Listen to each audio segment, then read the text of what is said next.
Welcome to GSL Up and Down matches. It is going to be a pretty intense day. We've got 3 Protoss, a Zerg, and a Terran.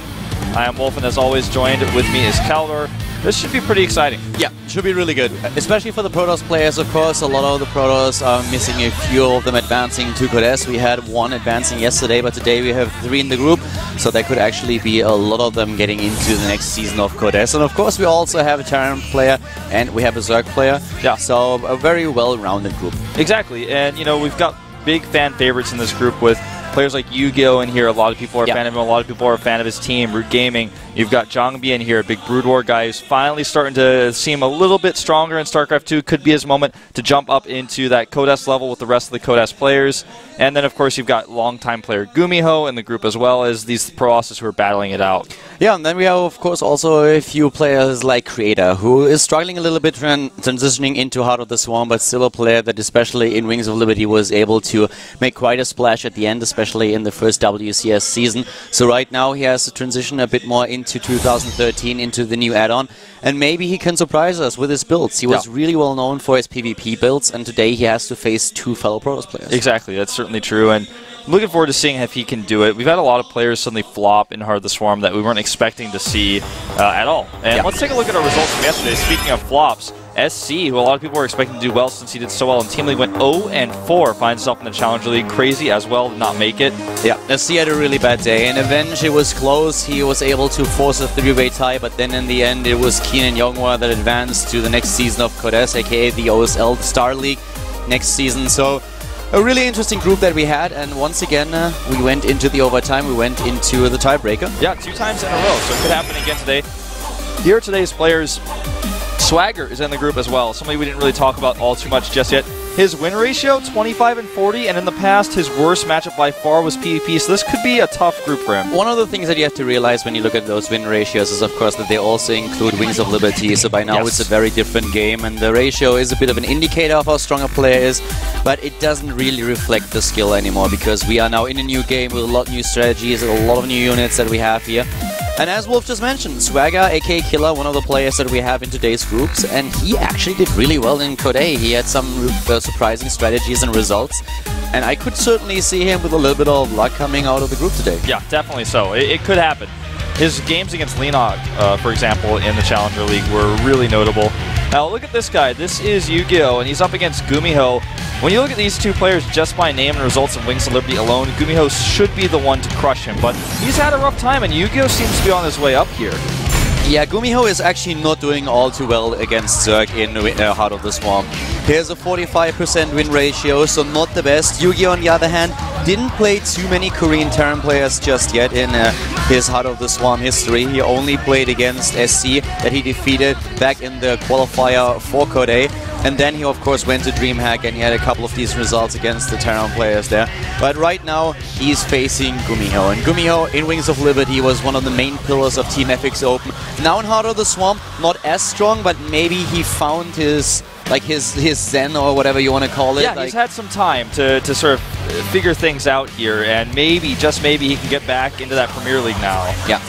It's the first game of our Group E today here at the Up and Downs. We are jumping right into the match. We have Whirlwind being the map here. GuMiho is up against YugiOh, the opening match today at the GSL Up and Down Group E. Brought to you by Kaldor Wolf, of course. Let's head right into the game with YugiOh up against GuMiho.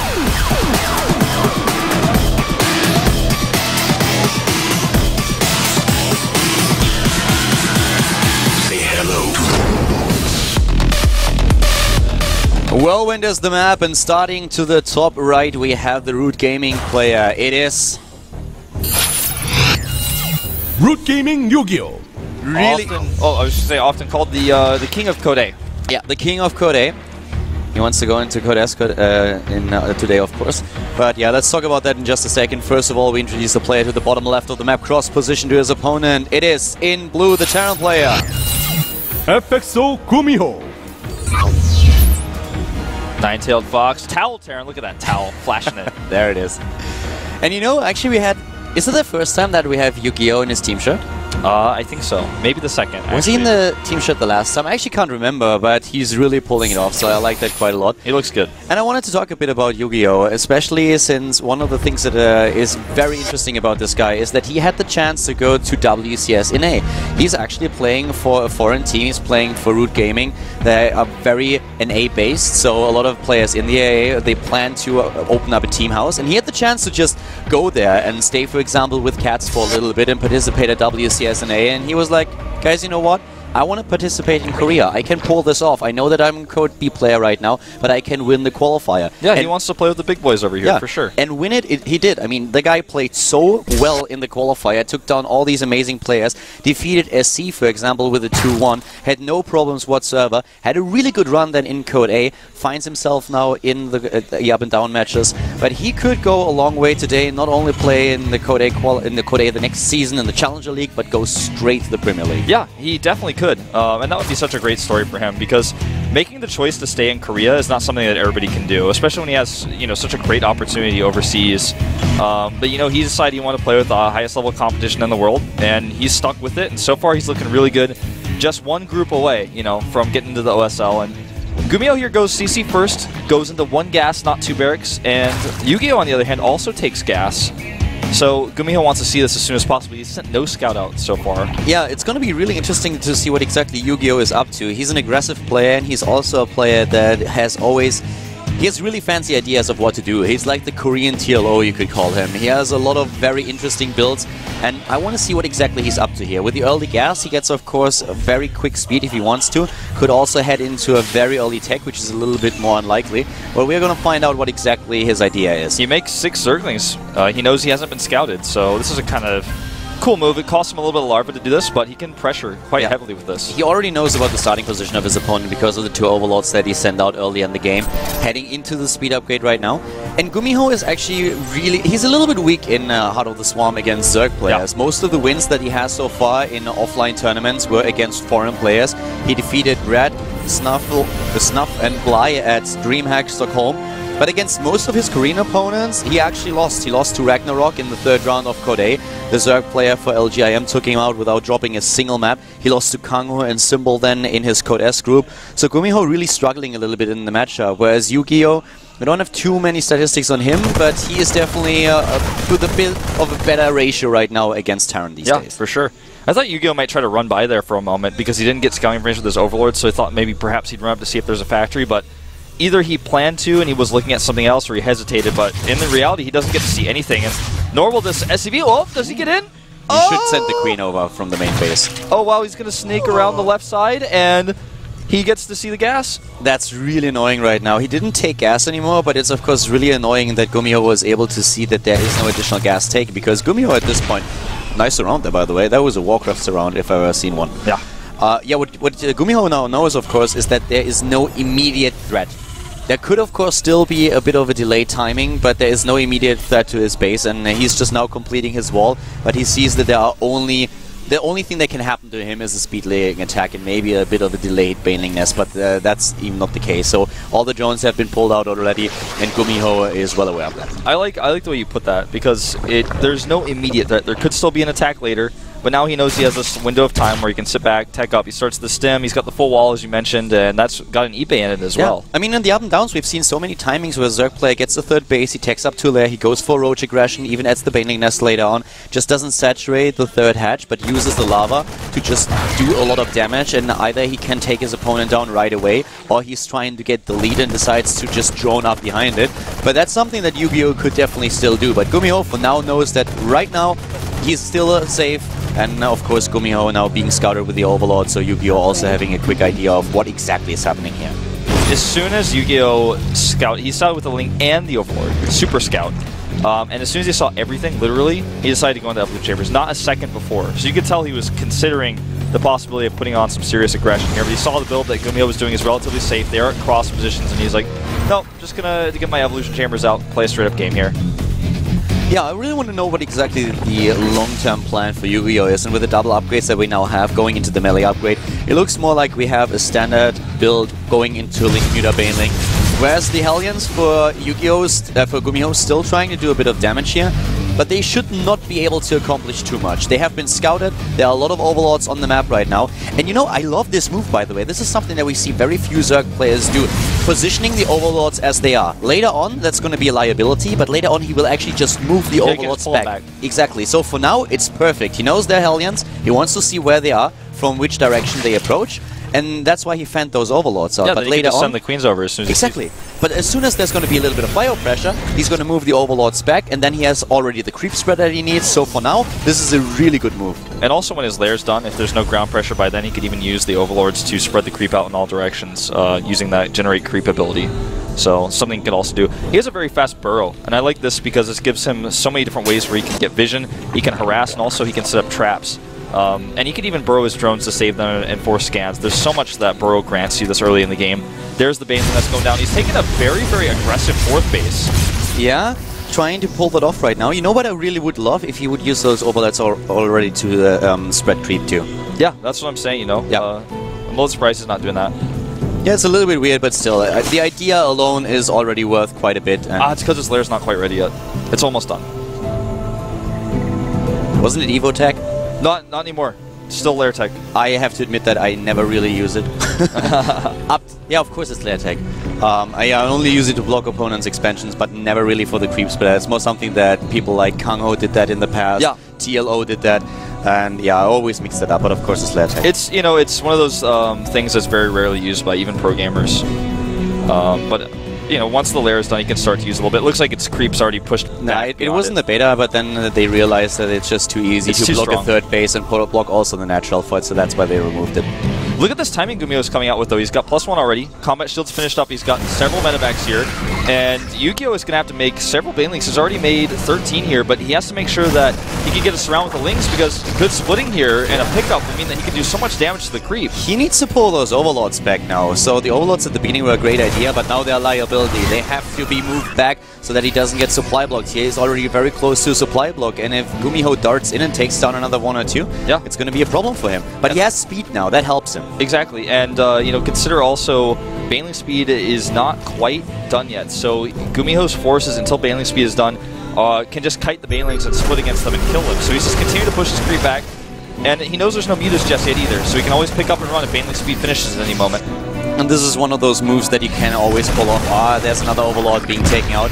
Just gotta be careful about that. Yeah, if you have Bio and you have the Medivacs out, you know that the opponent doesn't have the doesn't have the Regalist, so then you can just always use the Medivacs to evacuate. That's exactly what we see here. And great creep sweat clearing so far by GuMiho, doing a really good job here. But here comes the Zerg force, taking out a few of the Marines, but the rest of them is being evacuated by the Medivacs. No problem, I observe. Yeah, no problem whatsoever. A few more tumors being taken out here by the Hellions, and GuMiho does not stop with his creep denial here.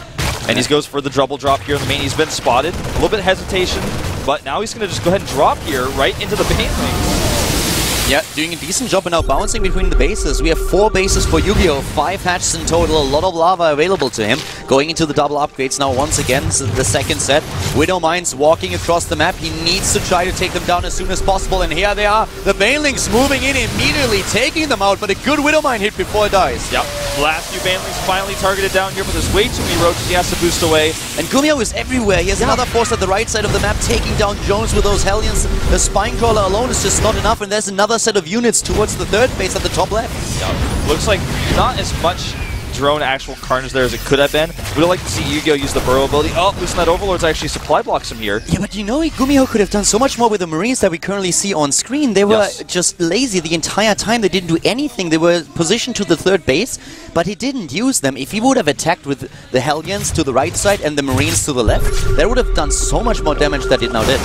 GuMiho has a slight upgrade lead right now. It's 2-1. Against 1-1, but in a few seconds YugiOh will actually have the advantage at 2-2, and GuMiho is just 1 attack upgrade ahead with that early eBay, but otherwise, you know, the advantage is going to go to YugiOh, who's about to have a Hive Tech, so he can hit 3-3 pretty quickly, so he will have the upgrade advantage as long as he doesn't miss that timing window. And the upgrade for the Widow Mines is nearing completion, but GuMiho is just so aggressive in this game. It's like YugiOh can never move out. He can never actually take any control over this map.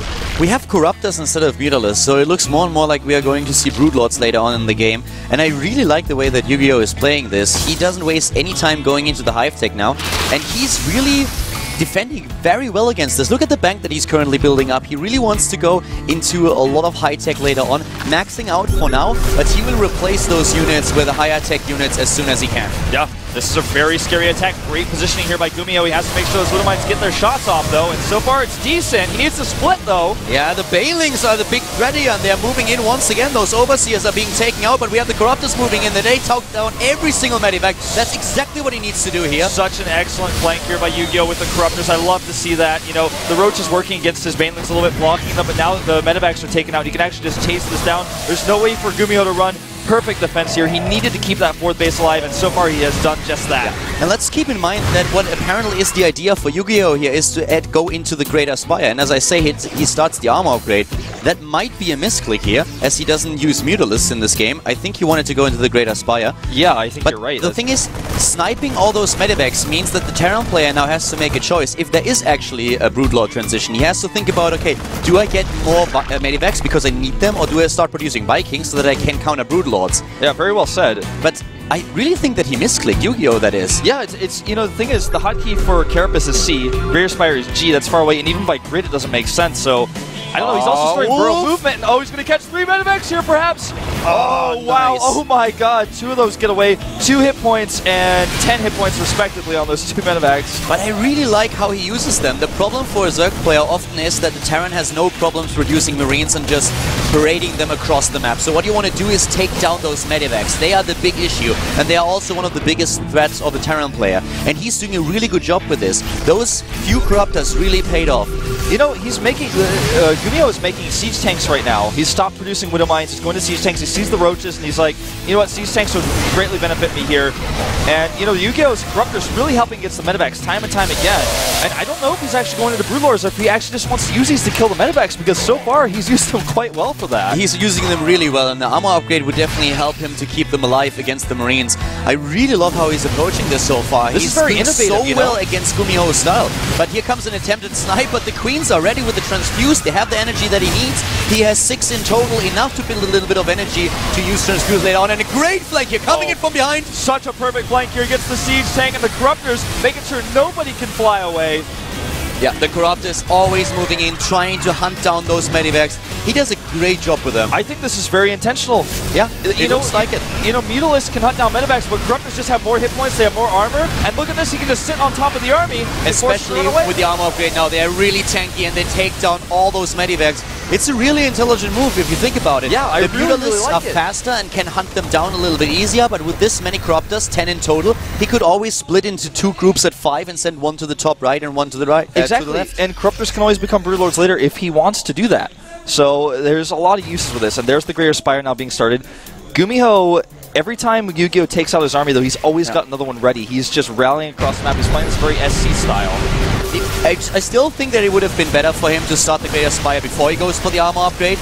He could always have added the upgrade later, but it allows him to transition earlier if he sees an opportunity. But as it is, he uses those Corruptors really well, taking down more Medivacs, now heading into the Greater Spire, once again making sure that all of the Medivacs are gone, not a single one left. Really great move here by YugiOh. This is so innovative.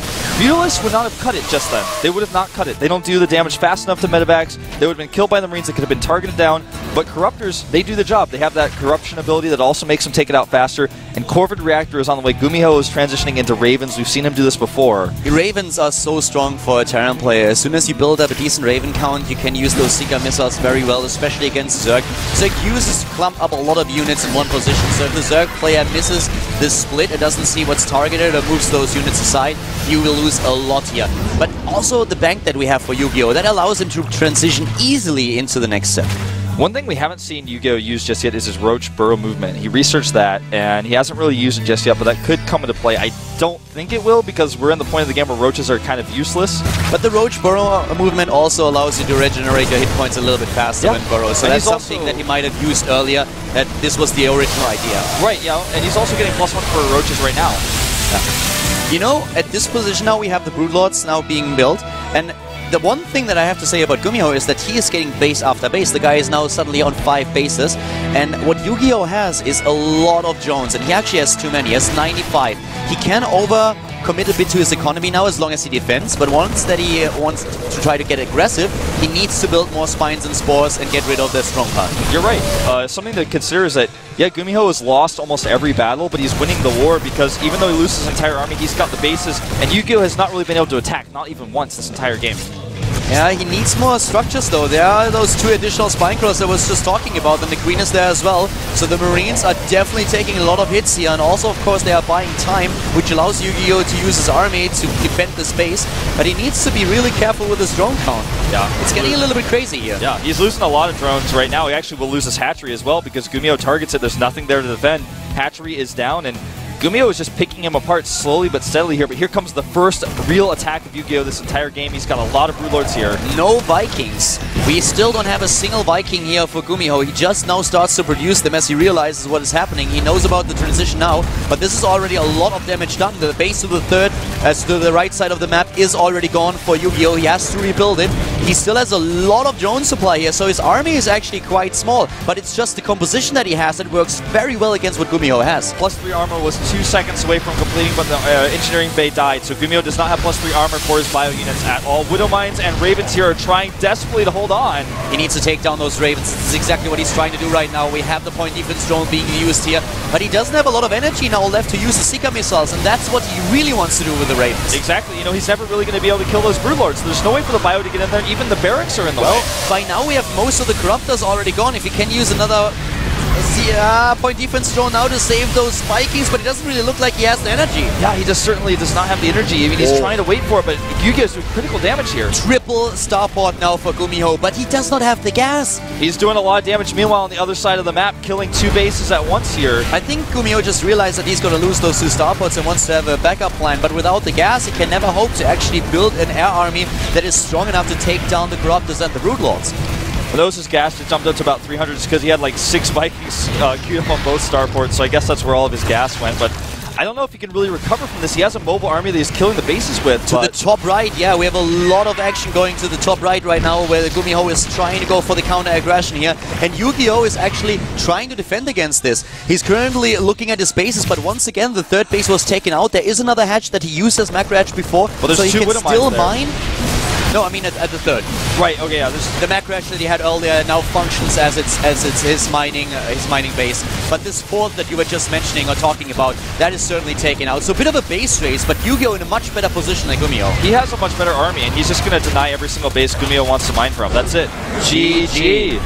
YugiOh, very innovative Corruptor style, takes the game. But I'm still not 100% sure that this armor upgrade was really intentional. Because if you think about it, using the Corruptors in this way makes a lot of sense, and it was a really smart choice. I like the style that he used here, but why not go straight into the Greater Spire instead of the armor upgrade? Did that armor upgrade really achieve a lot? I don't think so. He had, after the armor upgrade completed, he went straight into the Greater Spire, and he had one more battle that he fought. All the other battles were without the armor upgrade, and if you have the Greater Spire first, you can still decide to go into the armor upgrade, but you have the potential to transition faster. If you suddenly realize, okay, he always had the resources to go into Broodlords. He always had them the entire time. So if the Greater Spire would have finished earlier, I think he could have launched that attack a bit faster. So I'm not quite sure if that was intentional or if it was a mistake. Worked out either way. Yeah. But just the way that he used the Corruptors was really interesting to watch. Yeah, I'm not quite sure. You know, I'd love to talk to him about it, and we might even have that opportunity later. But I thought it was really cool how he used the Corruptors, because you want to deny Medivacs and drops as Mutalisks. Yeah, they're faster than Corruptors, and with the booster, it's really hard to chase down. But in direct, straight-up fights, you can't really just fly your Mutalisks over the army, because they're going to fly in first, and they're all going to die really fast. But Corruptors fly in a little bit slower, they have more hit points, they have more armor, they do damage faster to the actual Medivacs, and they just stay alive. GuMiho can never target down those Corruptors in a fight, because they take so long to actually kill compared to Mutalisks. So suddenly, first of all, it's a priority thing. The Marines will never on themselves attack the Corruptors if there's anything on the ground that they have to deal with. And the entire army, therefore, on the ground is safe. And the Corruptors at the same time take down those Medivacs. So really crucial here. The thought process is a smart one. The only thing that I didn't really like about what YugiOh did here was his drone count. That's very risky. Yeah. He was at 96 drones at some points, and the only reason why his drone count got lower is because GuMiho killed a lot of them. And that worked out for him very well. He had a good economy, but that can come back biting you in the ass. If you lose one of the fights, you cannot remax immediately. Your army will always be smaller than the Terran players. that can be a huge problem for you. I wonder if he was planning on making the spine coils earlier and forgot to. Maybe that's why he made all those drones. Sometimes you also have the tunnel vision where you lose a few drones and you'll be like, okay, I will have to immediately replenish them. There's a lot of stuff going on, it's the heat of the battle, and you don't really see that you're overdroning, so that can very easily happen. It can also be a conscious decision, it depends a little bit on the style, but it's something where it is dangerous. Yeah, for sure. Because once the Terran player gets momentum going and has the bigger army and you have too many drones and you don't realize it, you will not be able to best his army to match it. Well, now we're switching gears completely here. Going to our very first Pross versus Pross. There will be many tonight. It's Killer up against Jongbi.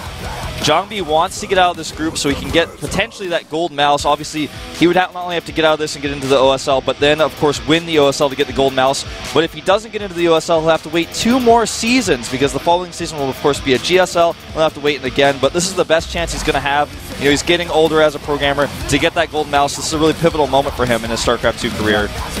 I really like the first game that we had today, starting us off and just setting the pace for this up and down group, but now going into the PvP, I'm excited for this one. Especially since Killer, he really sucked in Wings of Liberty in this match. Yeah, it was really his bad. Worst matchup by far, and sometimes you could really see the desperation in his strategies that he used. It was really just trying everything that he possibly could. But this is a new Killer. This is Swagger right now. He's now in Team MVP and he has shown great play in the past. Jongbi, on the other hand, also on a roll. Jumping into the second game here at the up and down group E at GSL. Let's call it roll.